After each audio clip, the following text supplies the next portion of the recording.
Hello, I'm Mark. Can you hear me, Casey? I do. You're in a whole other place. That's interesting. Oh, hey, the camera's back too. Okay, cool. Try it again. Okay, hello, I'm Mark. I'm Casey. Yeah, I said I'm Casey. Abracadabra, because it disappeared. A bit of technical glitches, but we'll get through it. Today we're going to talk a little bit about FSD in other countries. But first, Casey's going to roll that title card.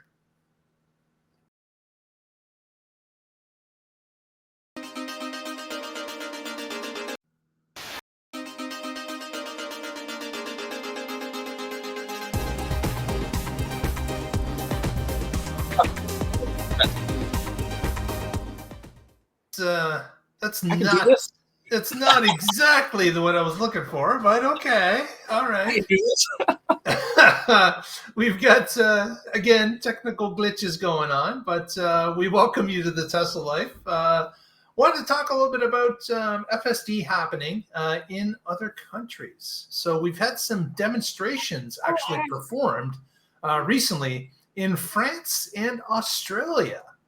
So that's good news as Tesla goes out and is demonstrating to officials how this FSD is going to work in these different countries and on these different roadways. Go ahead. Your roads aren't that special, Mr. Frenchman. That's right. They're just a little bit different. You've got some different road signs that probably need recognition over North American road signs, but you're right. The vast majority, as long as you got the basics, what side of the road you drive on, and of course, the stop and go lights. If you get that sorted out, you can do pretty well in any country. Now that Tesla's got roundabouts started to be worked on, which of course there's more roundabouts in other cities compared to North America. Well, although North America's got their share of them now too, but Europe started with them, obviously.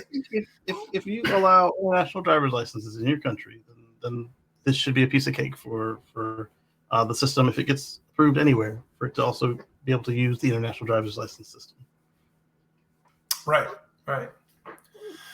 So in this particular article from Teslarati, and of course we've linked the article below if you'd like to go into the details yourself, but Tesla had posted a few different videos. Their AI team posted these videos of FSD supervised being tested in Melbourne, Australia, a couple minutes long, showing them driving through the city's inner core. And FSD, of course, handled it without any issues. Of course, they're not going to post a video that had an issue, that too. But it's good to see that it's running in a busy, populated area of Melbourne, and it's working well in what they posted. Their other FSD demonstrations have been posted as well by the same group. We've had some in Europe, again, France. We've had some in the Middle East. Driving around iconic locations. So, that famous one in downtown Paris. What is the Arc of Arc de Triomphe? Yes. Of course, you would not get a picture of driving around in France without seeing that particular monument in the middle of the city. And of course, that is one of the most dreaded traffic circles I've ever seen in my life. It's got to have like 8 different lanes going round and round and round. What a nightmare! But certainly with FSD supervised, it handled the roundabout without issue, pausing for cars as needed and maintaining a good distance between cars as it was circumnavigating that crazy roundabout. It's a good thing they started signaling in the circles, because they can get you some serious tickets for that one. Exactly. Actually, Casey, in your neck of the woods with a roundabout, are you able to change lanes within the roundabout?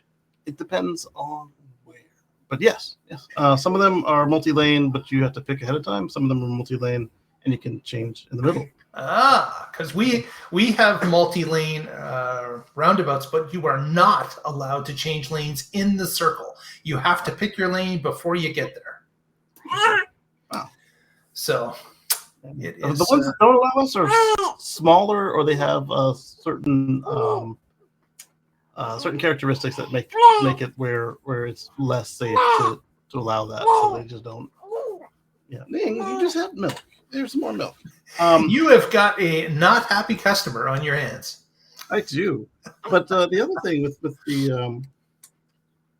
the FSD is if it can handle rural China on the chicanes up in the mountains, yeah, unpaved, I up at the precipice right there, I think that a city is just not that impressive.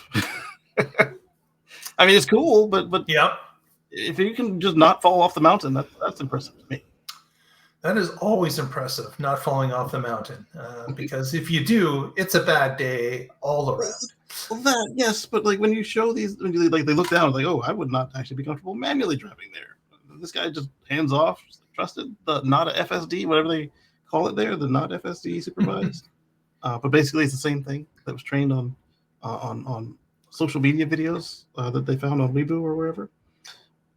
That's pretty cool. And so here you've got normal roads, signs, maps. It's an ordinary day. But I like what they were doing there was meeting people who had never had a chance to have something like this and explaining how, look, this is not your Drive Pilot Plus or whatever Honda called their level 3 thing, or any of the bouncing between the dotted lines that you can get for almost free or for $10,000, $20,000 plus a monthly subscription on the other cars. Right. This is a different animal. You haven't seen anything like this before unless you have been to America in a Tesla. Yeah. North America in a Tesla, yes. One of the differences in the videos just posted by the AI group here is that they did place a disclaimer on these recent videos, which they didn't in the early ones. And that disclaimer indicates that FSD supervised is an engineering test drive in a prototype vehicle driven with a safety driver. And it was only for demonstration purposes. And it is supervised. Its hands-on feature requires the driver to control the vehicle and attention to the road at all times. Future activation and use are subject to development and regulatory approval. And the only real difference between this car and another one is they pulled this one off the line at the dealership, at the store, and the gallery, and they stuck an engineering sample sticker on it. They updated the software to not be production, and then they said, Bobby, you must supervise this car. And it was done. And all of a sudden, they've abided by all the regulations. Yes. Another point about regulations of kind of interest is that later in the week, a Tesla exec from Australia indicated through X that there are no regulatory hurdles in the way of Tesla putting FSD in Australia. So apparently they've got the soft approval to move ahead. Obviously, they've got to actually get it. But I wonder if that will push them forward in the chain and get them up front for an earlier release than someplace else, because they feel there are no regulatory hurdles. So what was the holdup? Left-hand drive? I have no idea what the holdup would have been. But it was kind of interesting that we posted this on our Twitter feed. And of course, you can follow us through the week on our Twitter feed at the Tesla Life X feed. And when I posted this particular story, someone responded almost immediately and said, and yet we're still waiting. So there's someone from Australia that's still a little bit salty because there may not be hurdles, but no one's trying to clear the hurdles at this point. I feel you, salty one. For those of you that are new, I drive a Legacy Model X, and there have been some decisions that I feel were not technological in the root of their foisting upon us. Exactly. Another piece of information is that inside the article, there are links to the videos. So if you'd like to see the iconic drives in these cities, you can link to them through the X links that are in the article linked in our notes.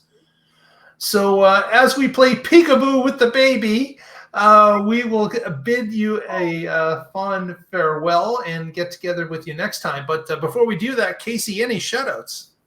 Yeah. Catch us on Sunday at my show at youtube.com/Casey Green or x.com/GCustom, where we have Let's Chat with Casey and Friends. Starting around 1:20. It's a new time. We're trying to beat the children and the technology to actually start at the actual start time of 1:10. So we may show up early, or at least this way, if I show up at 1:30, it won't be that much later than it was before. So catch us there Sundays. And then again on Monday for the Tesla Life Express Edition 2. And we'll see you there. And of course, live on Wednesday. Very good. Very good. And a little shout out for the summer meetup happening this June 20th and 21st in Muskegon, Michigan. If you have interest in attending one of these Tesla EV meetups, this is a great one to do. And you can get information about advanced tickets through the Tesla Owners Club of Michigan. Just look it up, look up summer meetup and into your Google, and it will definitely bring it up and you can read all about it. So hope to see you there in Michigan. With that, we will bid you adieu and get together next time and find out what's happening in the Tesla life. And hopefully I won't be frozen, but we'll see. We'll find out.